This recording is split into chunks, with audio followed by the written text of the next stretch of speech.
This is me in 2016.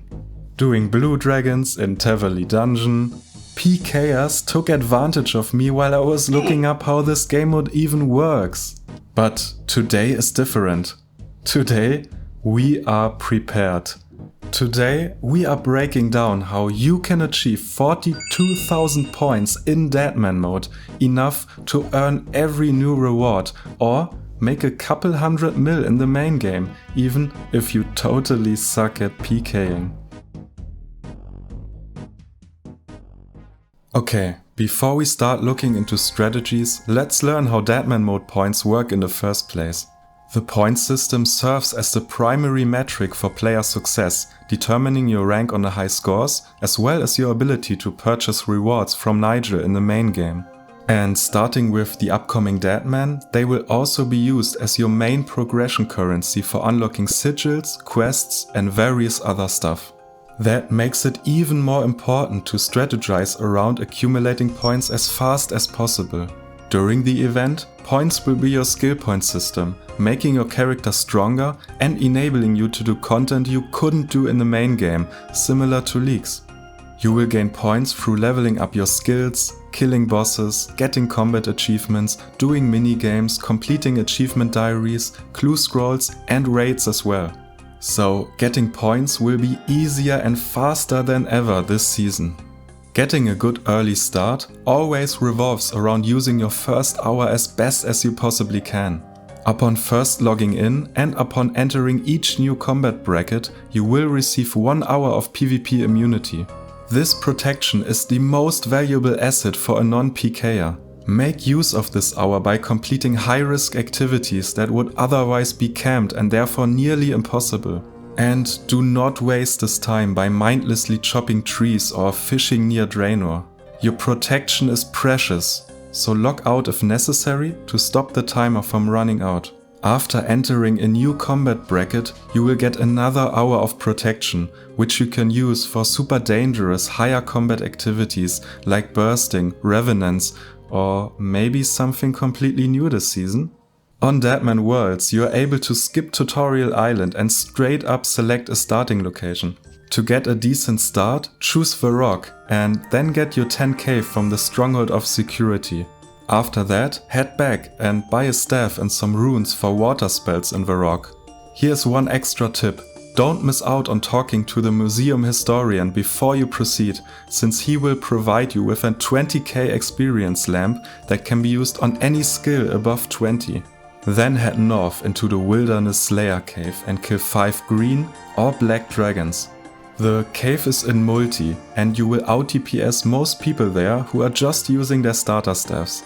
Additionally, in Deadman, dragons drop 2 bones at a time, so take your 10 D-bones to the Chaos Altar and get at least 43 prayer for overheads. The usual early game quests like Waterfall and Monkey Madness 1 are auto-completed. So for the first time ever, we can finally explore some new early game routes. I found some new sigil combinations that can put your early game on steroids, if chosen in the right order. In my starting route, I will try to use these sigils to build myself an insane stack of points, cash and passive experience. If you want to follow my route, I have shared my complete starting strategy in the comments below. Go check it out if you want. Okay, but what if you want to stay at a low combat level to better avoid skilled PKers? Let's talk about combat level brackets, since understanding these can make your time in Deadman mode even more relaxing. A few years ago, Jagex introduced combat level brackets into Deadman, ensuring that a max level 1 to 6 cannot attack someone straight off Tutorial Island. Players new to Deadman tend to stay in the lower bracket worlds, which can make your time a bit easier if you're okay with restricting yourself in that way. Here is a quick rundown of the worlds and who you can expect to be in there. The 3 to 60 bracket mostly consists of new players who like to quest, skill, chill, level up their skills. People usually stick to 1 defense range pures on these worlds. The 61 to 80 bracket has some new players, but also some good pure PKers. But you can be an insane tank with 40 defense and high magic to survive in these worlds. The 81 to 95 bracket is basically the same, but with way more good PKers. Get 70 defense as well as high mage and range to survive here. And finally, the last bracket for players 96 and above. On day 1, this is Solo Mission's private world, but expect all high-end PVMers and PKers on these worlds after a couple of days. And when you reach the max level of the bracket you want to stay in, you can talk to Nigel in Lumbridge to stop gaining any more combat experience. I also highly recommend to prepare your 1 hour of immunity before you advance in the next combat level bracket. If you want to do Revenants, for example, get all the gear and entry fee in your old combat level bracket first. Then you can gain your combat level and switch worlds just before you run towards Revenants to make the most out of your protection hour.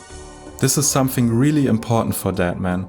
You can use a combat calculator to better find a build that suits you and simulate how and when you would gain combat levels. I will put the one I use in the description below. I highly recommend playing around with it a bit to get a better feeling for how combat levels work and when you advance. During the start of the season, the lower bracket worlds obviously will be full of players and higher worlds will only slowly be populated. But it's usually the worlds in the middle that host the most players during the season.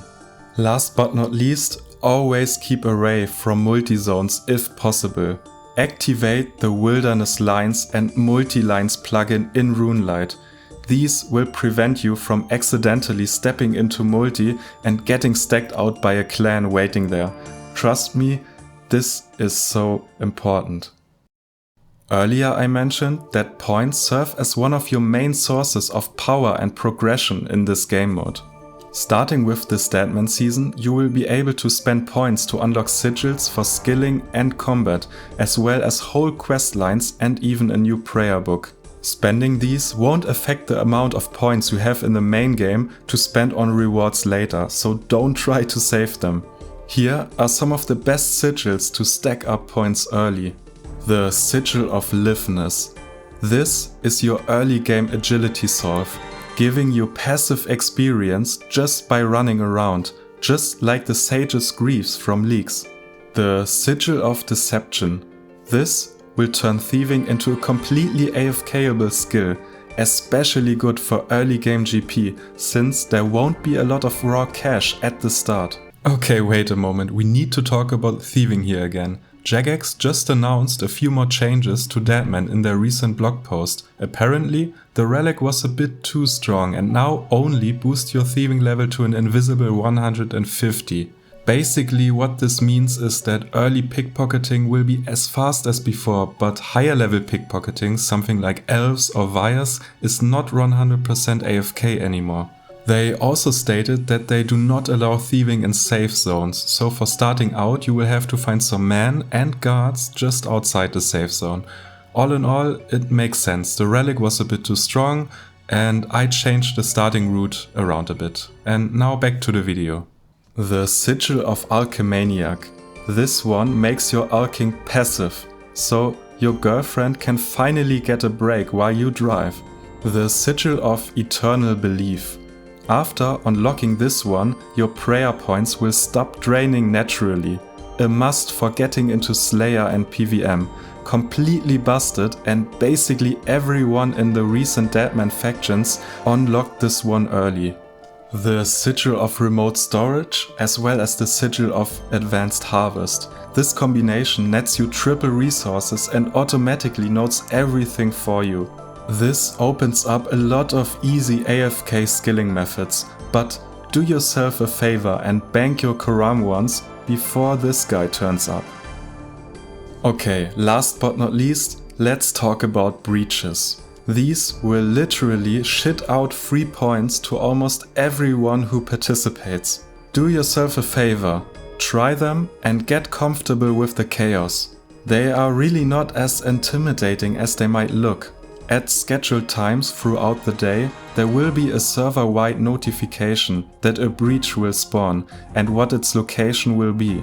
Prepare yourself and get an affordable mage or range setup that you're okay with losing. then try to get there before the breach starts and tag monsters as soon as they spawn. Especially when a lot of players enter the breach, most of the monsters die in seconds, so you only have 1 or 2 chances to land a hit.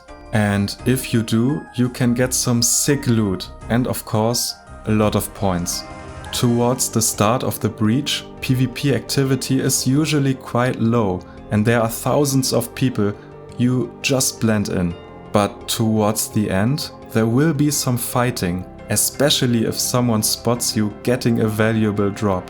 So always be cautious and watch your HP bar, it's so easy to get lost in the chaos here. And if you live through the entire breach, which is pretty likely, you can get thousands of points in just a few minutes. It is so worth it to go for every breach you can during the season. If you ever felt like Deadman was reserved for sweaty PKers only, it hasn't been for a while now. And this season in particular is shaping up to be the easiest and probably the most fun season yet. I'm not a good PKer myself and I've still had a blast ever since the very first season I played. If you've got friends you want to play with this season, send them this video and get yourselves a comfortable start together. Leave a like and subscribe if you enjoyed it, and I will see you around hopefully when Deadman starts. This Deadman is by far the absolute best one for you to get stuck into if you've never experienced it before, or if you have in the past, didn't really enjoy it that much, felt it was a bit too punishing, maybe full PvP isn't just like your thing. This really is a good opportunity to jump in and give it a go. It's way more friendly and approachable than it ever has been before. So many great changes that should help just make it just feel a lot better, and some of the rewards are also bloody damn fantastic.